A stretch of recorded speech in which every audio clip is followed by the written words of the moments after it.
Recently supreme court ने Hyderabad university के पास 400 एकड़ लैंड के ग्रीन कवर को क्लियर करने की प्रोसेस पर स्टे लगा दिया है। आइए जानते हैं पूरा मामला। हैदराबाद यूनिवर्सिटी के लोकेलिटी में 400 एकड़ फैला है काचागाची बोली फॉरेस्ट एरिया। तेलंगाना सरकार ने इसे गवर्नमेंट लैंड बताते हुए यहाँ से फॉरेस्ट और ग्रीन कवर को क्लियर करने का फैसला लिया है, जिससे यहाँ पर IT पार्क बनाए जा सके और उसके लिए जमीनें ऑक्शन की जा सके।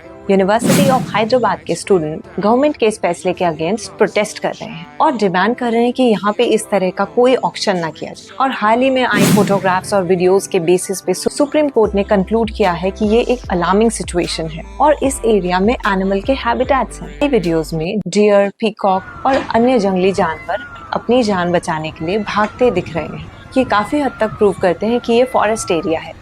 इस मामले में तेलंगाना सरकार की तरफ से कहा गया है कि ये फॉरेस्ट एरिया नहीं है और इस पर सुप्रीम कोर्ट ने तीखी प्रतिक्रिया दी।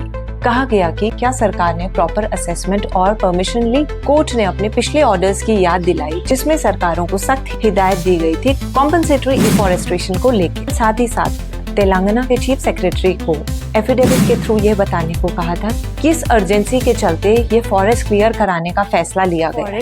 जब फॉरेस्ट को परमानेंटली क्लियर करके अदर यूज में लाया जाए तो उसे हम डिफॉरेस्टेशन कहते हैं। अगर United Nations Food and Agriculture Organization की माने, हर साल 18 मिलियन फॉरेस्ट खत्म हो रहे हैं, जो कि लगभग पूरे एक देश पनामा के बराबर है। डिफॉरेस्टेशन इसी रेट से होता रहा तो हमारे सारे रेन फॉरेस्ट 100 साल के अंदर खत्म हो जाएंगे। भारत सरकार ने फॉरेस्ट एरिया को मैनेज करने के लिए Compensatory Afforestation Fund Management and Planning Authority, in short we call it CAMPA, को स्टैब्लिश किया है। कैंपा एक इंस्टीट्यूशनल मैकेनिज्म प्रोवाइड करता है केंद्र और राज्य सरकारों को, जिसके तहत अगर कोई जमीन किसी अन्य काम में लाई जा रही है और उसके चलते अगर वहाँ के पेड़ काटने पड़ते हैं, उस लॉस को कॉम्पनसेट करने के लिए किसी अन्य जगह कैंपा द्वारा वृक्ष लगाए जाते हैं और इस तरह से हम सस्टेनेबिलिटी की तरफ बढ़ पाएंगे।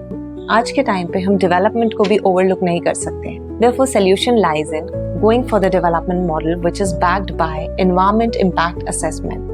That's the need of the hour. So this was all that I had to share with you. Thanks for watching Anjali Talks. Stay tuned for more such updates.